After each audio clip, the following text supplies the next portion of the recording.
এক ঘন সবুজ অরণ্যে, যেখানে লম্বা গাছপালা আর বুনো লতাপাতা ছড়িয়ে ছিল, সেখানে বাস করত এক খরগোশ। সে ছিল দ্রুততম প্রাণী, ক্ষিপ্র, আত্মবিশ্বাসী এবং কিছুটা অহংকারী। তার নাম ছিল বিজু। সেই অরণ্যেই থাকত এক কচ্ছপ, যার নাম ছিল ধীরেন। সে ছিল অত্যন্ত ধীর গতিসম্পন্ন, শান্ত এবং নম্র স্বভাবের। বিজু খরগোশ তার দ্রুত গতির জন্য অরণ্যের সব প্রাণীর কাছে পরিচিত ছিল। সে প্রায়শই ধীরেন কচ্ছপকে দেখে ঠাট্টা করত। আরে ধীরেন, বিজু হাসতে হাসতে বলতো, তুমি সারা জীবনেও আমার 1 মিনিটের পথ অতিক্রম করতে পারবে না। হাঁটা ভুলে তুমি কি হামাগুড়ি দেওয়া শুরু করেছো? ধীরেন কোনো দিনও তার এই বিদ্রূপের উত্তর দিত না। কিন্তু একদিন বিজুর অহংকার চরমে পৌঁছালে ধীরেন শান্তভাবে বলল, বিজু ভাই, আমি জানি তুমি খুব দ্রুতগামী, কিন্তু আমি তোমাকে একটি দৌড় প্রতিযোগিতার জন্য আহ্বান জানাচ্ছি। দেখি শেষ পর্যন্ত কে জেতে। বিজু এই প্রস্তাবে প্রথমে হাসতে হাসতে প্রায় গড়িয়ে পড়ল। অন্যান্য পশু পাখিও অবাক হয়ে গেল, কচ্ছপ কিভাবে খরগোশকে চ্যালেঞ্জ জানায়। বিজু অহংকারী হাসি নিয়ে বলল, ঠিক আছে ধীরেন, তোমার সাহস দেখে আমি মুগ্ধ, তবে তোমার পরাজয় দেখতে বেশ মজা হবে। প্রতিযোগিতা হবে ঘোষণা করা হলো। পরের দিন সকালে একটি নির্দিষ্ট নদীর ধার থেকে শুরু করে সুদীর্ঘ পথ পেরিয়ে পাহাড়ের নিচে থাকা পুরনো বটগাছ পর্যন্ত হবে দৌড় প্রতিযোগিতা। শেয়ালকে বিচারক করা হলো এবং সব পশু পাখি ভিড় করল সেই ঐতিহাসিক দৌড় দেখার জন্য। পরের দিন সকালে দৌড়ের স্থানে উত্তেজনা বিরাজ করছিল। বাঁশি বাজার সাথে সাথেই বিজু খরগোশ বিদ্যুতের গতিতে ছুটতে শুরু করল। সে মুহূর্তের মধ্যে অনেকটা পথ পেরিয়ে গেল। অন্যদিকে ধীরেন কচ্ছপ মাথা নিচু করে ধীর স্থির গতিতে তার যাত্রা শুরু করল।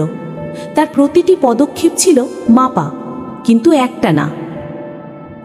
বিজু খরগোশ খুব দ্রুতই এমন একটি দূরত্বে পৌঁছে গেল যে সে পেছনে ফিরে তাকিয়ে কচ্ছপকে আর দেখতেই পেল না। সে মনে মনে ভাবল, ওই কচ্ছপ তো এতক্ষণে প্রথম 100 গজও পার করতে পারেনি। আমার জয় তো নিশ্চিত। এতক্ষণ একটানা দৌড়ে কি লাভ? একটু বিশ্রাম নিলে ক্ষতি কি? খরগোশটি রাস্তার ধারে এক ছায়াময় আরামদায়ক গাছের নিচে থামল। চারপাশের ঠান্ডা বাতাস আর নরম ঘাসের আরাম তাকে ঘুমিয়ে পড়ার প্রলুব্ধ করল। কচ্ছপকে আসতে এখনো অনেক সময় লাগবে, এই ভেবে বিজু আরাম করে চোখ বন্ধ করল এবং গভীর ঘুমে তলিয়ে গেল। অন্যদিকে ধীরেন কচ্ছপ তার নির্দিষ্ট গতিতে হেঁটে চলল।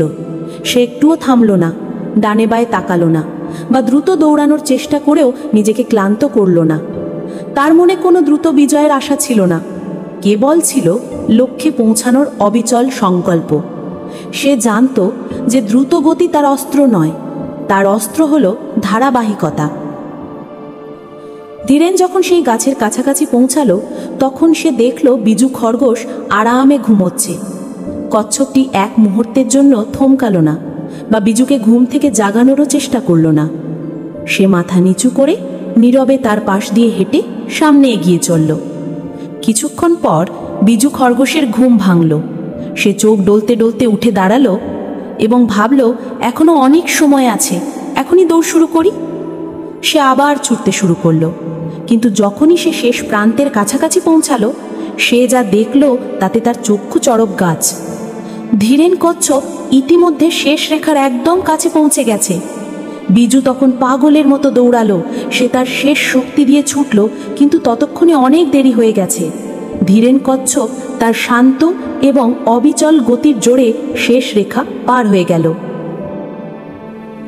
অরণ্যের সমস্ত প্রাণী আনন্দে চিৎকার করে উঠল।